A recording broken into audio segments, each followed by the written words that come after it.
कुछ पर से आंगन में पीती एक लाल हुआ राहुल में कुछ दिना और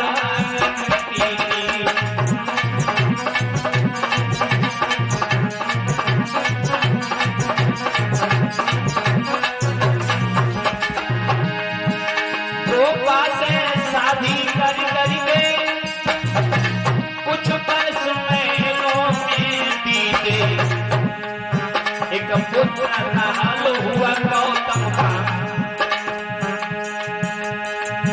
एक पुत्र हाल हुआ गौतम का आगे कथा बताते हैं।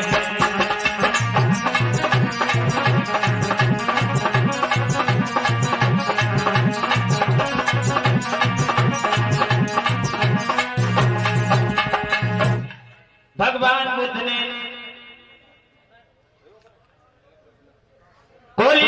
उत्पन्न होने वाले महाराज दंडपाण जिनकी सुंदर कन्या के साथ में विवाह किया जिसका नाम था यशोधरा, उसी का नाम था उपनाम गोपा।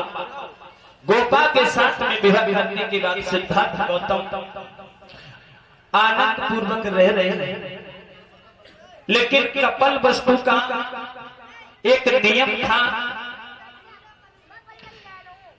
कैसा नियम था, कौन सा नियम था कि जो लोग 28 वर्ष की अवस्था को पा लेते थे, 28 साल के हो जाते थे, तो उनके लिए एक संघ का सदस्य बनना पड़ता था, एक समिति का सदस्य बनना पड़ता था। ये नियम था। इधर सिद्धार्थ गौतम की 28 साल की अवस्था हो गई।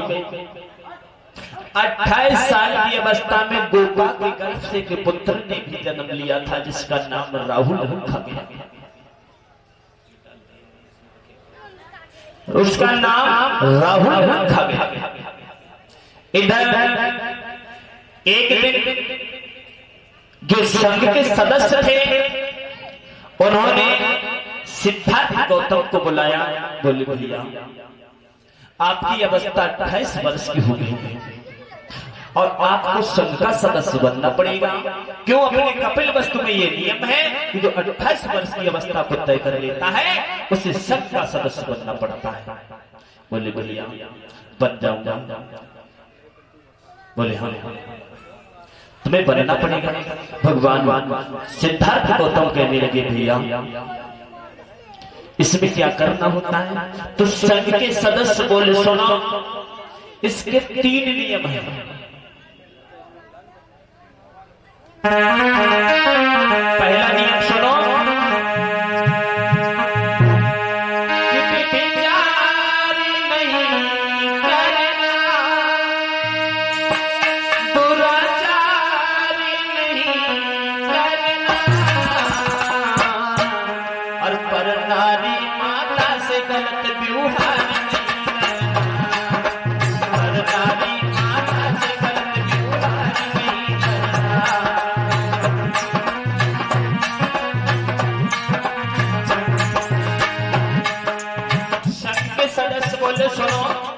जो संघ के सदस्यों का मंत्री था, उपअधिकारी था, वो बोला सुनो सिद्धार्थ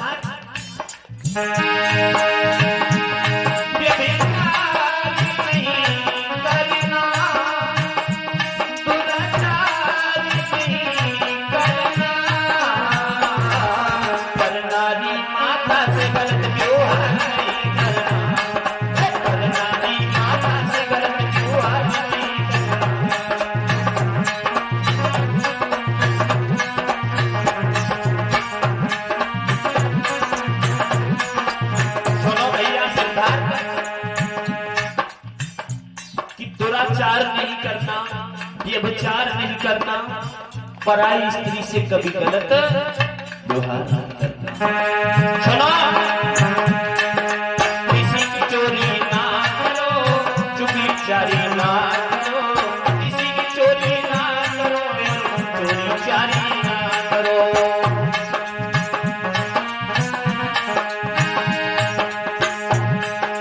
किसी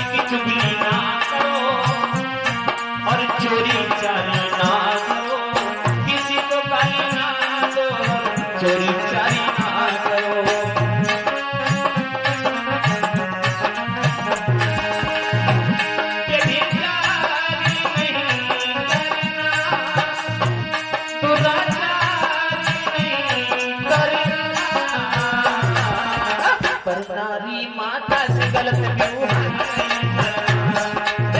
रानी माता से गलत व्यवहार नहीं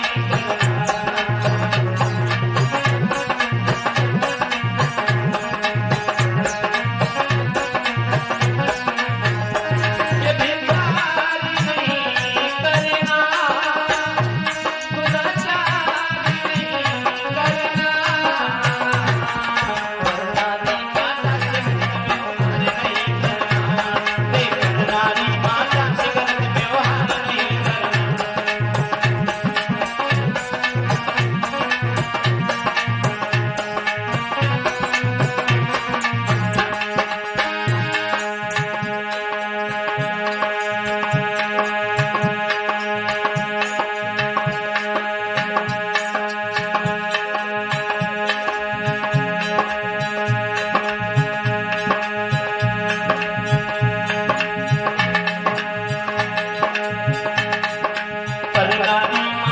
से गलत व्यवहार नहीं करना।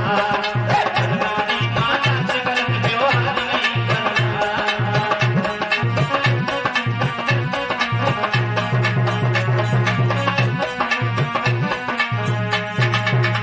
बोले सुनो भैया, तुम्हें संघ का सदस्य बनना पड़ेगा।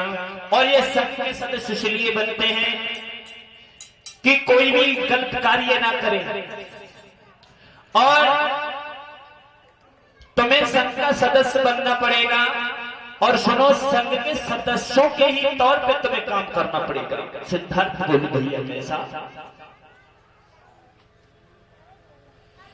तो मंत्री कहने लगा सुनो सिद्धार्थ, ऐसा करने पड़ेगा तुम्हें, जो संघ के सदस्य सब लोग जो बात को सहमति देंगे उसी बात पे तुम्हें कार्य करना पड़ेगा। बोले ठीक है भैया। बोले अगर तुम कार्य से विफल हो रहे हो, मना कर रहे हो, तो इसमें 3 शर्तें हैं। सिद्धार्थ बोले भैया वो भी शर्त ही बताओ। तो मंत्री बोला सुनो सिद्धार्थ गौतम, इसकी 3 शर्तें अगर तुमने संघ के सदस्यों का कहना नहीं माना तो पहली शर्त है कि आपको फांसी लगवा दी जाएगी। दूसरी शर्त है अगर तुमने संघ के लोगों का कहना नहीं माना तो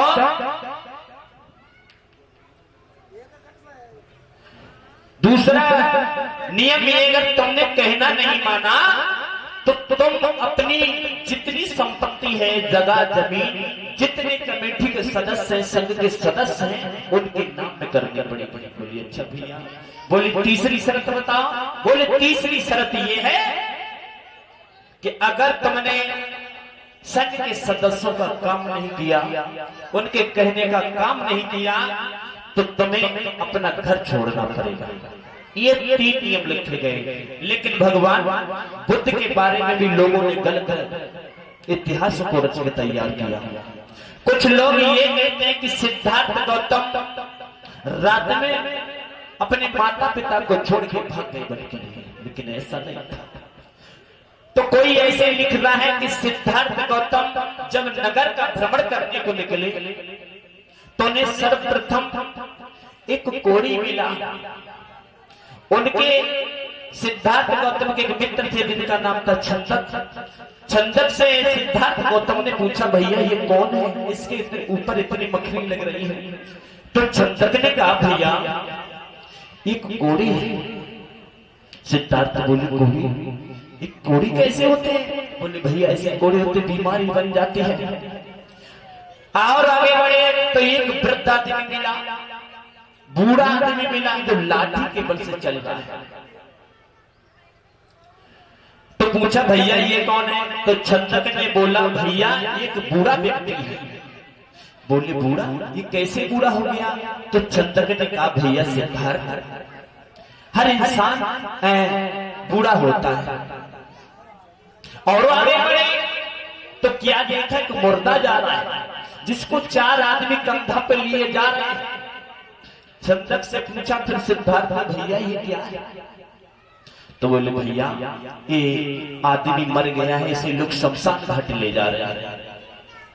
ऐसे ऐसे इतिहास लिखी गई हमारे सिद्धार्थ गौतम के बारे में। अब एक अनुमान लगाइए, जिस समय सिद्धार्थ गौतम ने 28 वर्ष की अवस्था के बाद 29वें वर्ष में हत्या किया, तो जो 29 साल का होगा वो ये नहीं जानेगा कि या तो मर गया है या इसे बीमारी हो गई है या ये बूढ़ा। तो कुछ हमारे सिद्धार्थ गौतम के बारे में भी कुछ ग्रंथ लिखा गया कवियों ने, लेकिन बोध संत बाबा साहब डॉक्टर B.R. अम्बेडकर ने एक पुस्तक लिखी है भगवान बुद्ध और उनका धम्म। तो उन्होंने